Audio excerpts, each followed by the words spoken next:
This is IVP.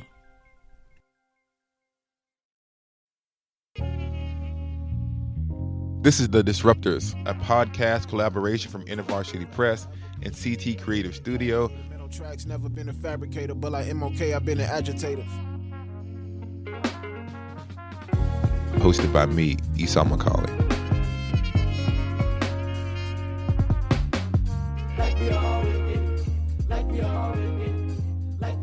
Sheila Wise Rowe is someone who spent the last 25 years counseling trauma and abuse survivors, and she's taken that 25 years of experience and brought out the best of that in a book called Healing Racial Trauma. One of the things we said about The Disruptors is that it's calling the church to be the church. And one of the things that it takes to be the church is the church needs to be able to tell the truth. And when you talk about someone who's dealing with racial trauma, that trauma arises from the historic mistreatment of people of color. So she's calling people to do two things: acknowledge the truth of what's happened in this country and do what Paul says, bear one another's burdens and so fulfill the law of Christ. So she's saying that there's a burden that people of color are bearing as survivors of racial trauma, and therefore we need to do something about it. They have this thing called trauma laughter. You deal with pain through comedy. Well, I am a Boston native, Boston, Massachusetts. I was born. So are you a Red Sox fan? Do you hate the Yankees? Are you a stereotype? As someone who himself grew up in the South and dealt with the racism and the difficulties there, I mostly dealt with it by either A, just saying, I'm not going to live there anymore, or B, making jokes about it. But she forces people to do the hard work of bringing about racial healing. You know what? The whole Red Sox thing is a really interesting story. You know, about the curse? Oh, yes. Basically, Massachusetts suffered for hundreds of years until I moved to Boston. And during my time there was when both the Red Sox and the Patriots began to win Super Bowls. Well, one of the interesting things that happened just before the Red Sox, the World Series, was that there was a group that came through from the UK, and they were going to all the slave ports in the US, and they were doing like this kind of representational repentance, and in which they went to the town halls and they got some town officials did sign off on it. And so one of them was on the North Shore where I live, and I went and met with them, which was interesting because there were some neo-Nazis who were there as well. And wow. A lot of people have said that curse was linked to this really powerful time of prayer. In this country, we choose the things that we remember and the things that we forget. And the people who choose what is remembered and what is forgotten are often the people who are in power. And sometimes it behooves us as a country to say, yes, every year we remember the 4th of July and our independence, that we want to glorify as a country. And the things that are harmful, we kind of say those things are in the past. And the fact that they're in the past are a symbol of the progress of this country. And though this country has made progress, the wounds from that still remain. She's calling the church to A, listen to the story of people who've been abused, and B, do the work of healing. But not only that, she works within an African-American context. And so she's not simply saying to white churches, or, you need to heal Black racial wounds. She's saying that to people within an African-American context, these things have harmed you in ways that you may not even understand, and that you need to be able to do the work to be able to effectively live and not pass on that trauma to our children and our grandchildren. I know that Massachusetts has a complicated racial history. Is that how you got interested in racial trauma? Yeah, so I went through busing in Boston, and so this is during the 70s. I actually was a part of a program that was a voluntary program that predated the whole mandated busing. And so a lot of that I do share in the book about just that journey of being in a Black community. And then because the education was so poor, that the parents were trying to figure out, well, how do we, get the school department to actually educate our children properly, give them the resources, everything from books to seats. And they were really stonewalled. And so the parents found a really obscure law that said that if there were seats available anywhere around the city, that a student could transfer into that particular school. So my parents basically were part of this program called Operation Exodus, and we were bused to schools in white communities. Well, I remember seeing the stories of the Boston buses in the Eyes on the Prize television show when I was a kid. Yeah. And I can't believe that I'm actually talking to someone who actually experienced those things. Yeah. Did your parents talk to you about this? Did they explain to you what was happening? I mean, did you realize that you were participating in history? No. When you did this, or were you just thinking, I'm going to school and I'm riding a bus? Yes. I really thought I'm going to school and I'm riding a bus. Some of what I experienced and my siblings and a lot of the Black kids' experience was pretty bad. In whether it was during the Operation Exodus phase or the later when. So when you say pretty bad, I mean we some of us have seen the videos and we've heard about it. Can you speak personally about some of the things that you encountered? Yeah. And the ways in which you were trying. I mean, I always hate to have people perform their pain in public, and so we don't want you to feel like you're uncomfortable. But just to give the listeners an idea of what that was like, could you share as much as you feel comfortable? If you think about coming from a community where everybody looks like you.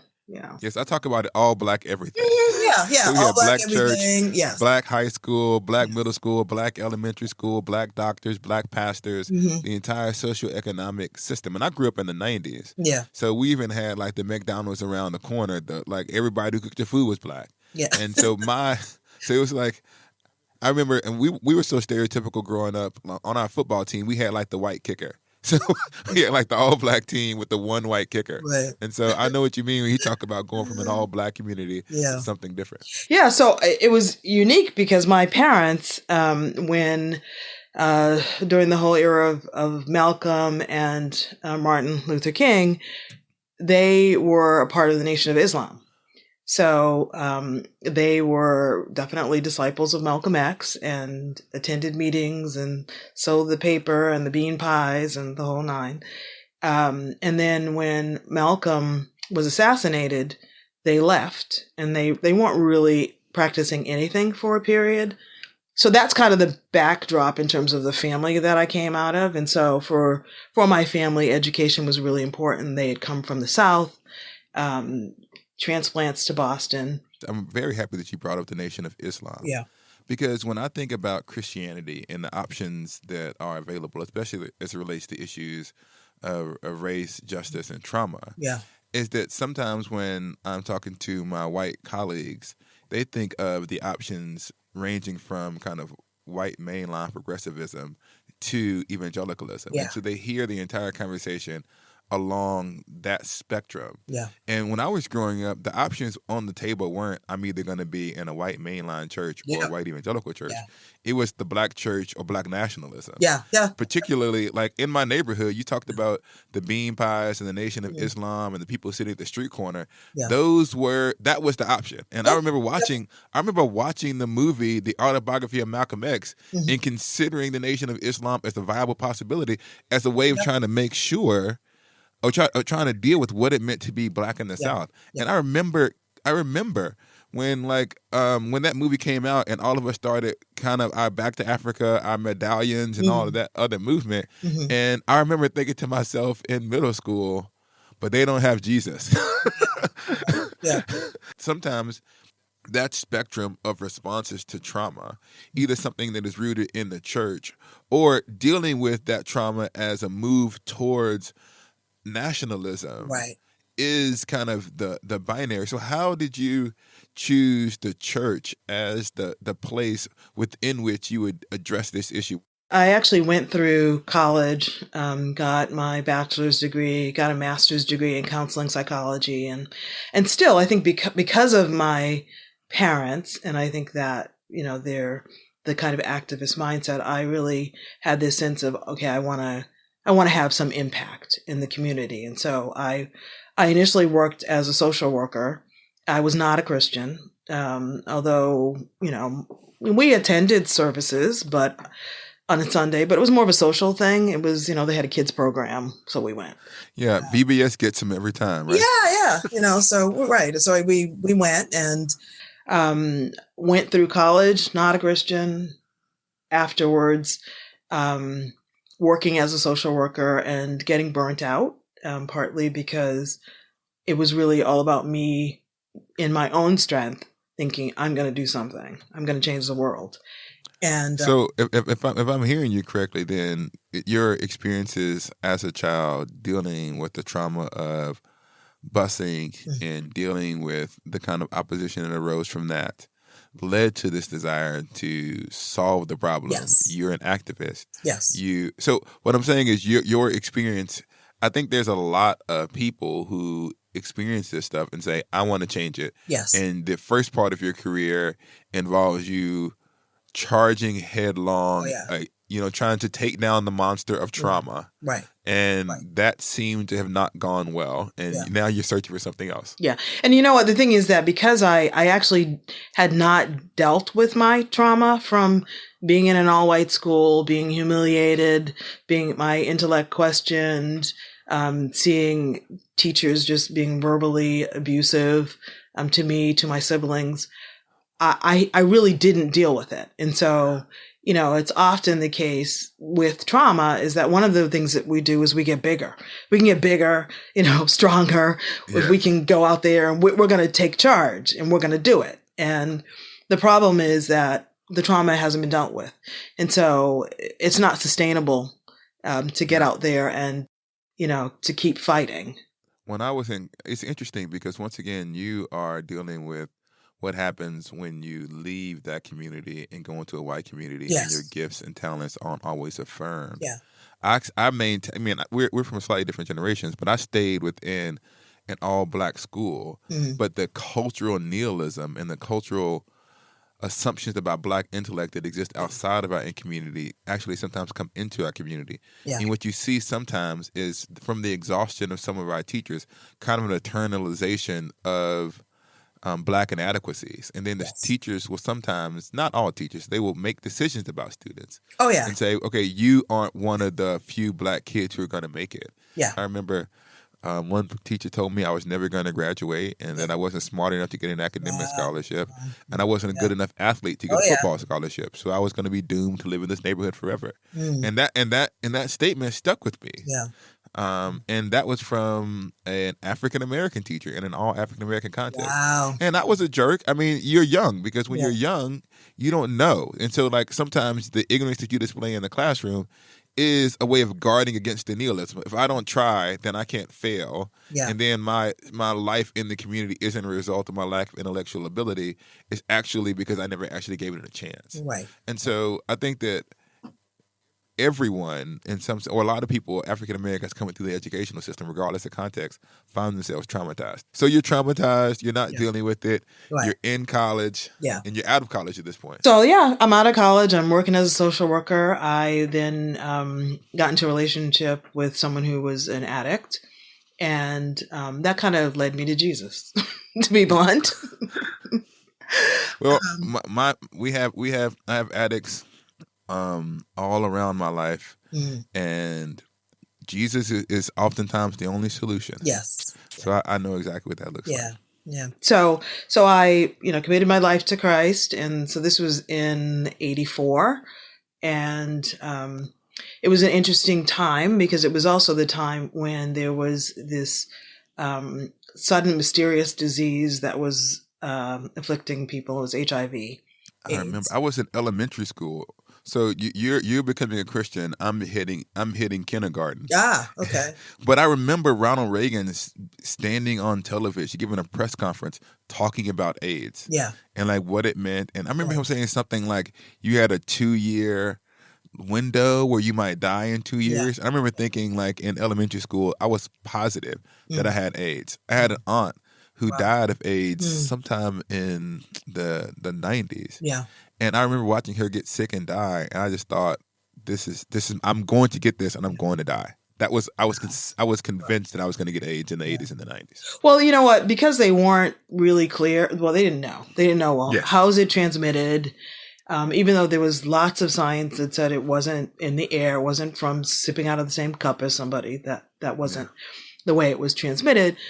There was a lot of propaganda that came out of the church that basically said that wasn't true, that it could be because of a mosquito bite, it could be from drinking somebody's cup. And so I had friends who were they're coming down with HIV and AIDS, and so really had this sense of, okay, I am now a Christian, a lot more conservative, and yet this sense of feeling Jesus is calling me to do something, and so I started a Christian AIDS ministry at the church that I was at, and the church was in Cambridge, in Harvard Square, a small church, but lots of students. And so we started that and started really just a visitation program, visiting people in the hospital. And a friend of mine who was HIV positive and who was homeless, I had a 2-bedroom apartment. So he ended up staying with me and just was with him until he passed away, and it was within a year. And that was, during that time, it was really important in terms of the church somehow modeling something other than what was being, kind of spoken in the media, and that. So myself and the team of folk, we would have like AIDS healing services. We worked with one of the local hospitals that was seeing increased numbers of patients, and there was no visitation program. People generally were dumped there. Their families rejected them. Yeah. I remember when I was a kid and towards the end of my aunt's life, we went in to visit her, and she was very ill and her immune system was completely compromised. And they gave us a mask. And they told us, I remember, it was communicated to me. I don't want to say it was the doctor. I was a kid. But I remember getting this message very clearly. Her immune system is completely compromised. Do not cough in the room. Yeah. And I remember being afraid that if I sneezed, I was going to kill my aunt. Yeah. Wow. That's a lot for. Yeah. Wow. I remember that very vividly, thinking like, do not sneeze, do not cough. And I remember having like the scrubs and everything on to go into the room, and she had the lesions. But so how did you get from there to dealing with racial trauma in the church? Well, a lot of what I've been doing over the years I've been working with people who've been dealing with relational brokenness, dealing with issues of racism, a lot of work with sexual abuse survivors. And increasingly what I saw was that regardless of what the issue may have been, the presenting issue, someone's coming to me for counseling, if they were a person of color, race was always an issue. Race is always an issue. Would you say that all of us are traumatized in some sense, or many of us are traumatized in some sense? You mean us as in people of color? Sorry, yes, people of color. I'm black. We black. So when I use the we, it's the black we for the sake of this podcast. Yes. So I think to varying degrees, and I believe that there are ways in which we respond to that. And so for some of us, we are very aware that, a particular incident or an experience has been traumatizing, or we have been traumatized over time. I think there are others who minimize it and deny it. There are others who shame people for wanting to even look at it and address it. And these are people who are Black. Yes. These are other people of color. I think that one of the things I've been thinking a lot about this, the public discourse around racial trauma. I want to say, here's something that happened. This is bad. I want to call attention to it. Yeah. But what can quickly happen is then people support it, they retweet it, and then you build your platform and your social presence by talking about trauma. And I began to feel like I was traumatizing myself by talking about these things all of the time publicly. Yeah. And then there's an opposite like platform for Black people, especially on the internet, of saying racial trauma isn't a problem. Racial trauma doesn't exist. Yep. It's a sin problem, not a skin problem. It's a colorblind society.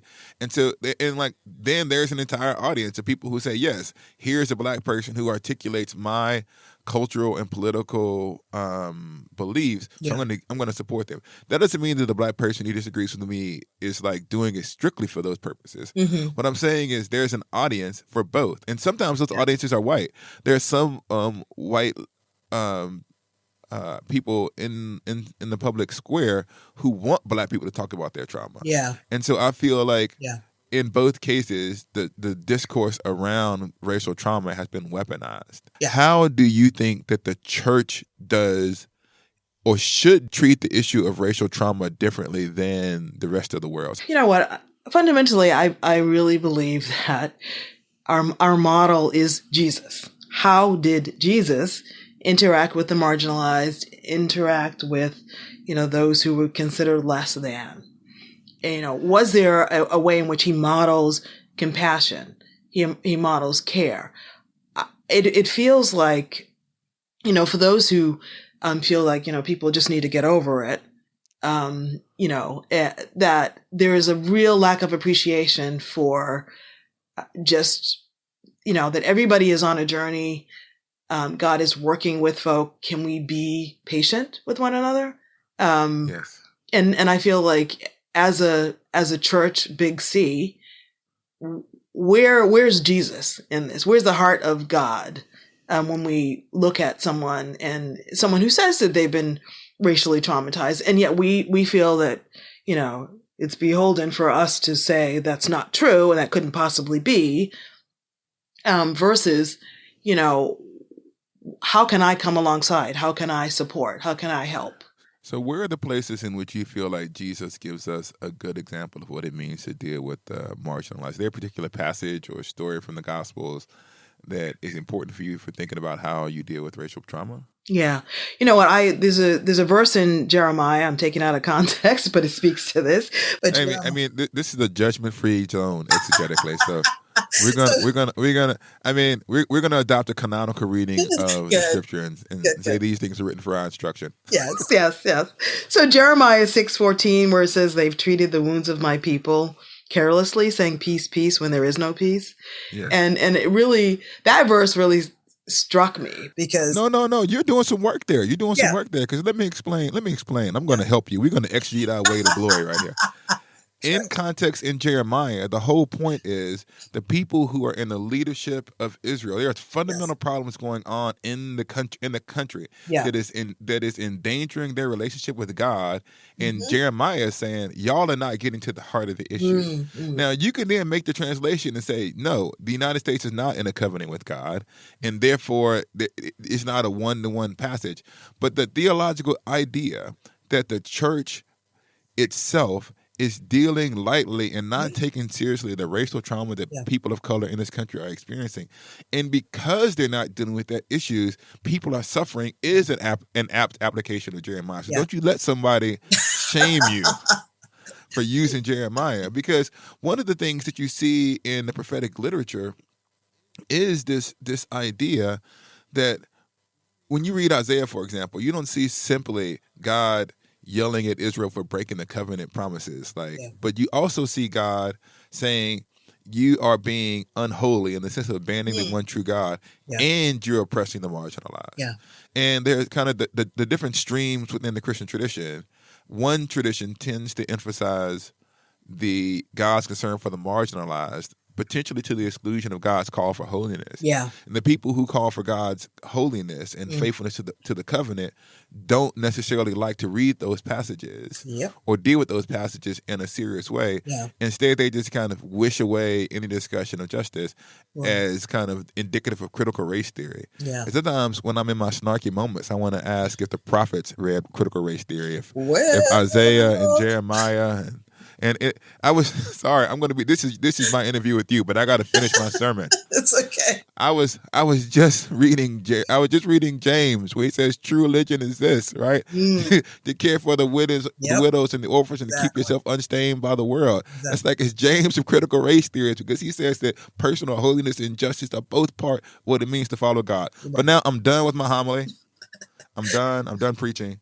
This is the Sheila interview. Yeah. So Sheila, yeah. How would you say that what you're doing with racial trauma, how does this disrupt or change the way the church engages in its ministry? So say for example, the church caught the vision. Mm-hmm. Yes, there are people of color who are traumatized by what is happening in this country in the past and in the present, and we want to be involved in it. Like, how would adopting or dealing with racial trauma actually change the way the church is functioning? One of the issues for Black folk, whether Black, Indigenous, other people of color, is that if the church actually recognized like people's stories, and that their stories, their journey of healing, what they have to offer, is something that the church really needs.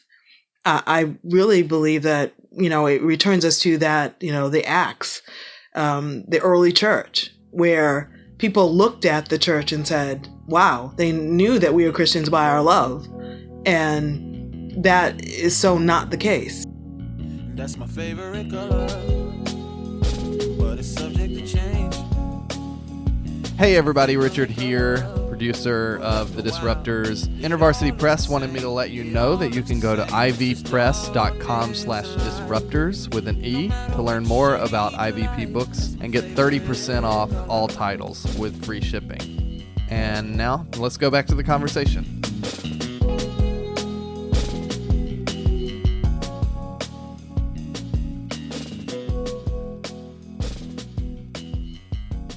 How would you suggest that a church goes about listening? Like, what would that look like?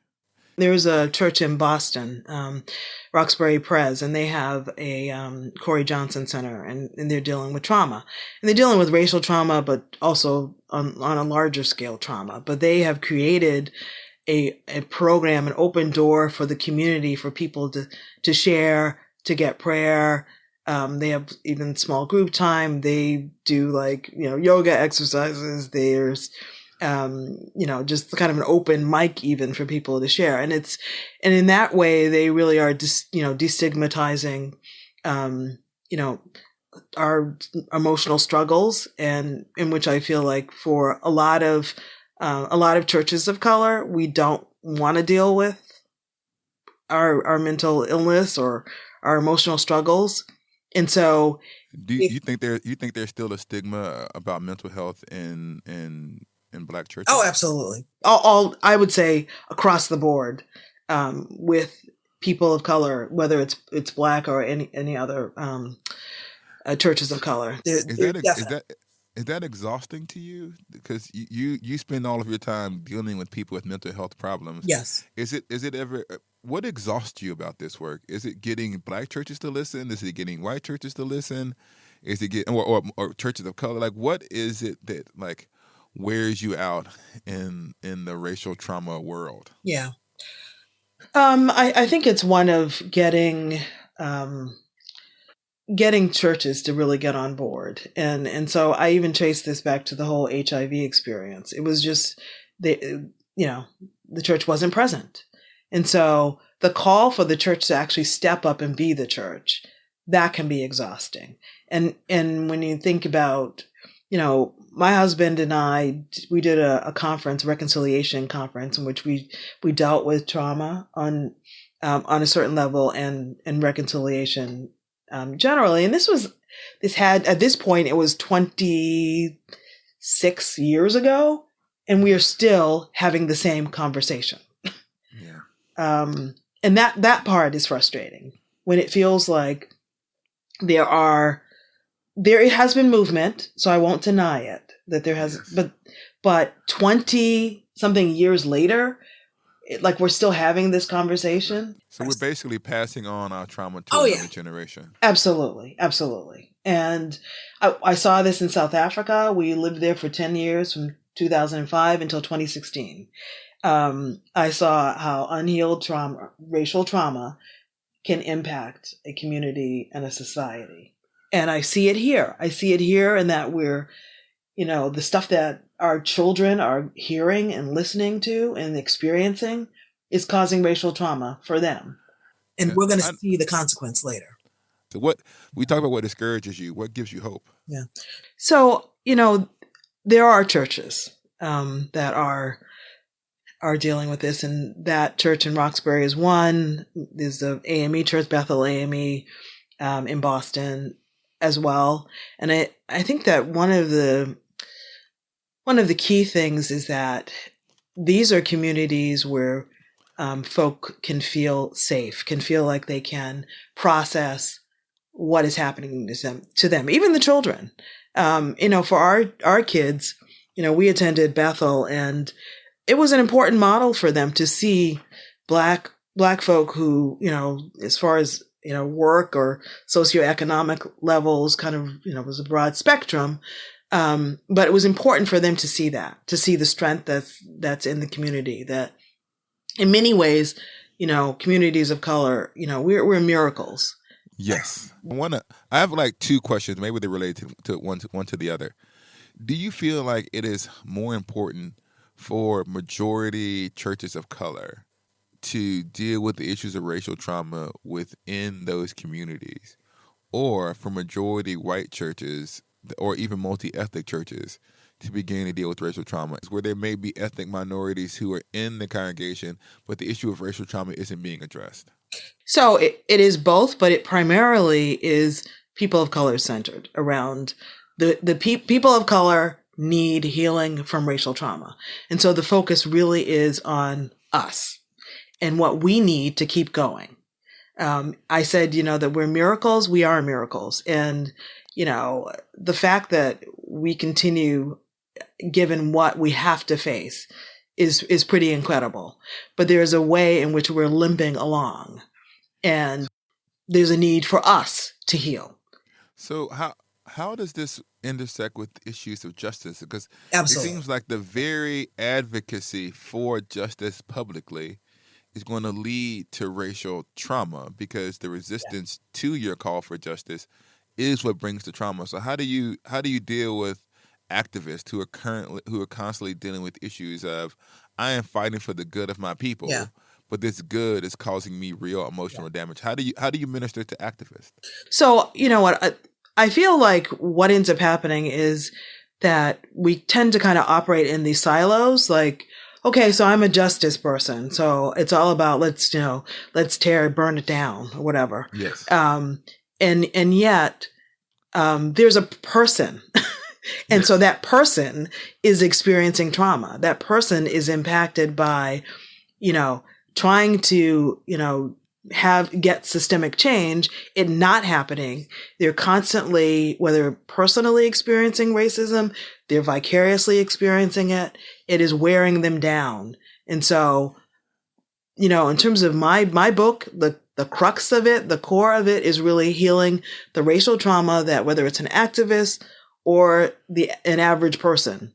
I'll ask you, as someone who deals with this stuff all of the time, what is the spiritual cost that you actually experience, and how do you take care of yourself to make sure that this doesn't overcome you? Because it's such an emotionally taxing reality. Right. It absolutely. So you're going to give us talking points on how you do self-care so the rest of us don't end up, drooling in a corner. Yeah.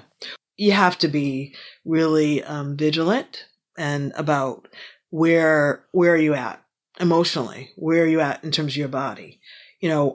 Are there places where there's stress? Are there pain points because of something that you've experienced? And to make a commitment to yourself, to caring for yourself, to getting the help that you need. Whether it is a group of friends that you can process stuff with, or it's seeing a therapist.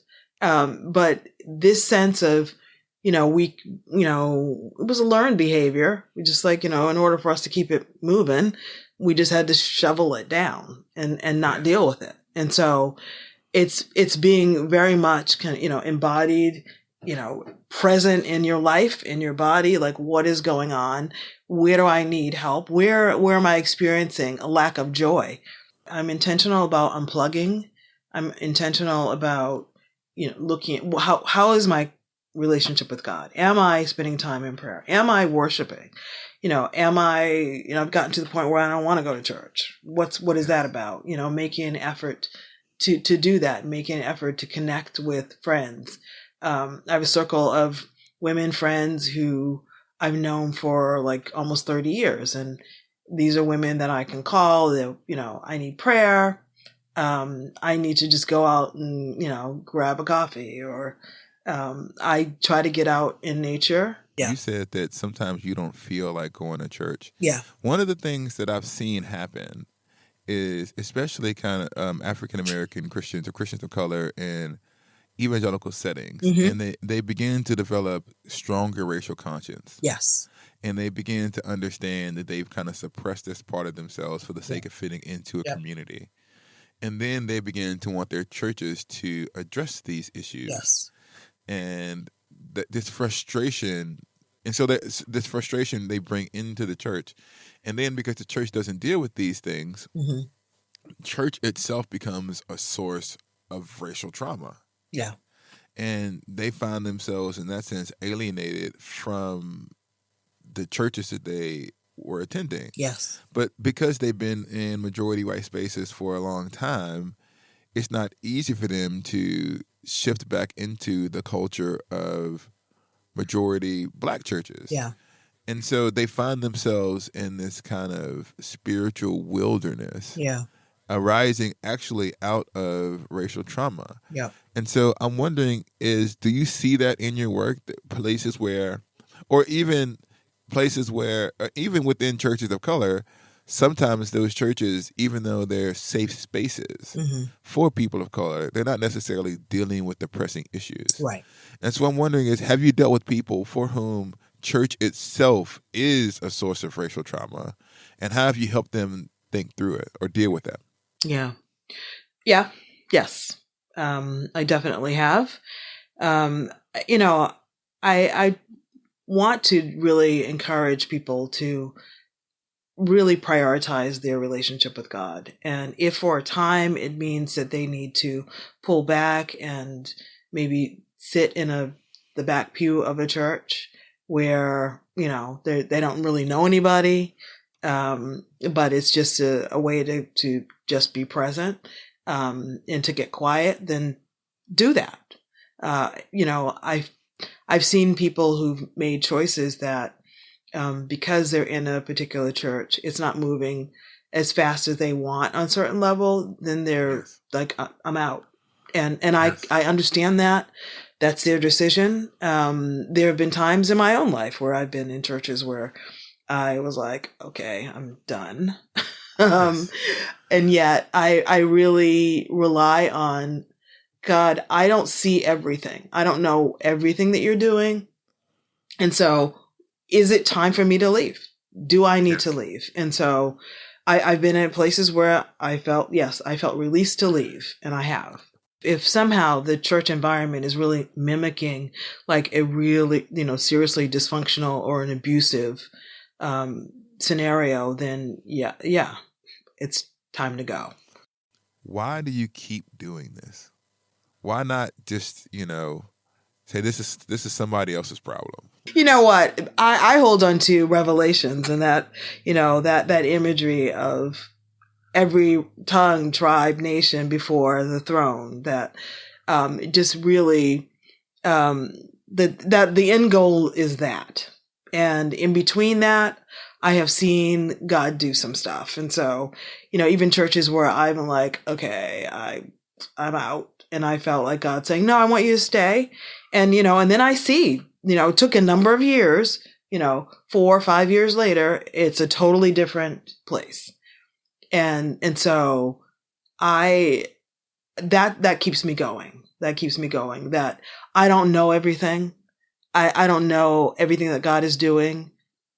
I need to keep tapping in, as I said, and find out, what do I need?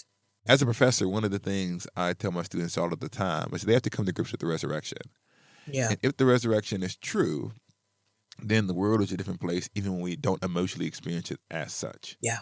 And it seems to me that you're doing like the work that Paul does. Paul tries to get his congregations to think about a world in such a way that the disappointments in the world don't undo them emotionally. Right. I don't feel 60, but I'm 60. And the realities of what I've seen. And so it's easy to, look at, if you look at life as a story and to feel like in this very moment, this is the end of the story. Like there is no good, there is nothing happening. And yet, if we actually read from the beginning of the story, we would know that this is not just a couple of chapters. It's a longer story. And within that, there are good things that have happened. There are incredible movements and shifts that have happened that we as Black people, as people of color, are where we are today. And yet there is a lot that is not done. And there's a lot that is not good. One of the difficulties about telling the story, especially of Black, I can speak about Black people because I know our history better. Is there's this one strand within the African American community that says God hasn't done anything for Black people. It's 2019, we still ain't free. Yeah. But if you and you don't want to like dismiss the weight of that critique. Yeah. And speak about the progress that Black people still have to make in society in order to be free. Yeah. But I've actually read the primary sources. And when you go back and you look at African Americans' discussions of the Civil War, you see in these Black slave narratives the claim, the unmitigated claim, God is the one who brought about this war to bring about our freedom. Absolutely. And when you look at Jim Crow and you look at the Civil Rights Movement, like there is progress in society. Yeah. And the problem is the moment that you mention progress, the progress is weaponized. Yeah. And it's weaponized against current Black claims. Exactly. And I think it's important for us to both say, yes, systematic racism still exists in North America. Yes, there are still the hindrances faced on Black people. Right. Yes, racism has changed forms. Yeah. But it stands to me to be excessively cynical to say that nothing has happened with Black people over the last 100 years. Right. And it seems to me to be excessively cynical. Or I am allowed to do what my ancestors did, which is to see in the progress of Black people in this country the hand of God. Yeah. Because I'm assuming that Boston isn't the same place that it was in the 1970s. Right. And you're absolutely correct. It's not. So there are places that I can now go and, I won't get stoned or shot at because I am a Black person. And that would have happened earlier on. It certainly would have gotten beat up or whatever back in the day. That's not going to happen now. However, there are still systems in place. There's still a sense where Black folk in Boston are still trying to figure out, like, okay, what is our place here? Are we really welcomed here? How do we fight for our rights here? So when you sat down to write your book, Healing Racial Trauma, The Road to Resilience, you brought with it a lifetime of personal and practical experience. Yeah. What made now the right time to write this book, given where you are in your life and ministry? Yeah. Well, a lot of it came from, arriving back in the States in 2016, right in the middle of this election cycle, and just like saying, wow. I mean, and I think that, sometimes if you're from the South and you're from, maybe you're in a city, a state where there's a huge number of Black folk, you're kind of like, yeah, whatever. This is not any surprise to me. But I've experienced stuff in Boston. Most Northern people have to a certain extent, but people were at least put on their best behavior, even though they could have thought all sorts of things. It just felt like there was like carte blanche. Just do what you want to do, say what you want to say. Yes. And that was an eye opener. It was like 10 years out of the country, come back, and it's just like, whoa, wow. Yes, it had continued, but to see it like so like trumpeted from, the highest places of power and even the church, it's just been shocking. I watched it begin to develop. Yeah. I mean, I don't want to use excessively inflammatory language, but I like to think about the year before that, or the year leading up into that election, that summer, was the beginnings of the tremors of that earthquake. Yeah. Because you had all of those encounters with police officers who were all on videotape. Absolutely. And it felt like that in the divided responses to those incidents were a foreshadowing of what was about to happen in the country. Yeah. And I use the language, and I don't use the language flippantly, and I know that I use the language of the Red Summer because of the way that African Americans were treated coming back from World War II. They're not on the same scope. Yeah. But the ways in which the Red Summer of, I guess it's 2015, 2016, reminded or in a particular way signal what was coming in the culture. Yeah. I think that summer is probably just as important as the election that followed. Yeah. Yeah. And so that is what kind of, and I think that's also led to the uncovering of the racial wounds that were unhealed in the church. Absolutely. You talked earlier about how if you don't traumatize people. Yeah. And I think that what happened is that there was a lot of unaddressed racial trauma that was papered over when all of the public causes for discussion hadn't happened yet. Yeah. And we got this perfect storm of when social media and technology kind of coalesced to everything is on tape and everything is discussed all of the time. Yeah. I think that it didn't create racial trauma, but it unveiled unaddressed racial trauma. Absolutely. And now I feel like, and I really do believe this. I believe there's Christians of color who are bleeding all over the internet. Absolutely. Racial, like the trauma is just like it's just an unending stream of it. Yeah. And so your book is written to help people who are dealing with kind of the uncovering of their trauma in this generation of the church's life. Right, exactly. And when I think about MLK and the quote where he said that, a riot is the voice of the unheard. And that is the crux of the matter. There are people of color who are crying out, in whether it's in the church or even in the world, that, it's like, can you see? Can you look at this video? Do you see what happened? And it's totally not seen. I feel like, in terms of, you mentioned like people of color needing to heal, and then you have the majority white church context, and what are they supposed to do? And so my hope is on a number of fronts. One is that I feel like we've got to address even our amongst us as people of color, that we kind of start at home. Oh yeah. Yeah. So we're kind of like, it's strategic. I believe that we're pitted against each other. So we're all kind of jockeying, for the crumbs. And so that's one thing. We've got to deal with our own personal trauma. We've got to deal with how we've traumatized each other, and we've kind of played into that game or that system.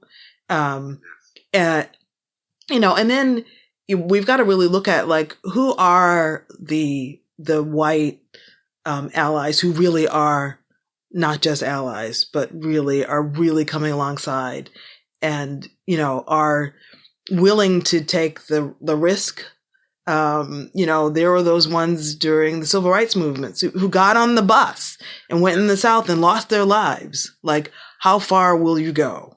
And for those who are, who are wondering like, what can I do? I want to understand. Yeah, this book is absolutely going to help them to understand.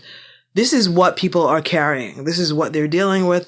These are some of the ways in which healing is going to happen. And what is your part, as a white person, in terms of, taking it a step further beyond just washing someone's feet and saying, I'm sorry. There's more. And the more is, how do you do repair? What does repair look like? What does repair look like on a micro level? What does it look like on a macro level?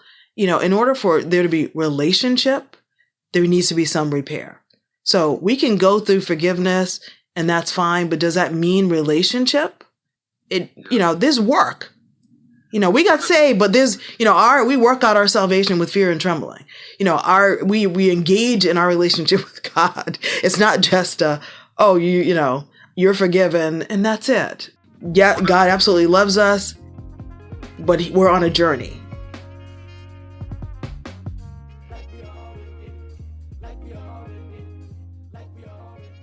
People don't tell you, I'm going to be racist at 9:30.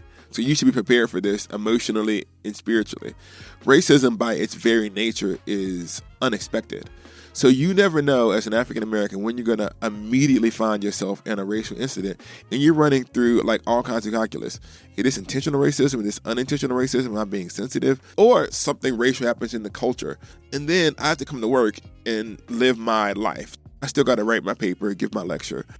I do not think, especially in our hyper-cynical culture, that my white brothers and sisters always fully comprehend the pressure that African Americans experience on a daily basis. They may or may not be the fifth person who's done something. So sometimes something happens and they say, well, where's the black person who I know? And I want to go and talk to them about it. And so maybe we don't want to talk that day. And then people come to us over and over and over and over and over again. It's one thing to see something online or read about it and be moved by it. A human being can be moved by compassion of anyone who's a sufferer. But what makes racial trauma unique is that it's not that you see something happening. You say, I see that happening and that is me. That has been me. And this is like the collective sense of tension, because everybody's already on edge and everybody's trauma has already been activated. And I even see it, and I am obviously black, but I see stuff and go, I'm not even sure I can speak to the person right now because of where they are. And they yell at me and I'm with them.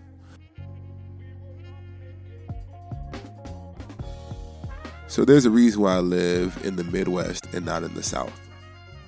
And some of the things that I experienced as an African American growing up in Alabama made me think I can't live here and be free. I'm not saying this is for everybody. I'm not saying black people need to leave Alabama. I'm saying I experienced a trauma that I escaped by leaving. What does it mean to heal? Because when you're trying to bring about justice and reconciliation, you sometimes do it by not talking about statistics, but by becoming intensely personal. But the telling of those stories is itself sometimes a re-traumatization. Learning how to take care of my own emotional and spiritual well-being while living and contending in a space that is always fraught is something I took away from the interview.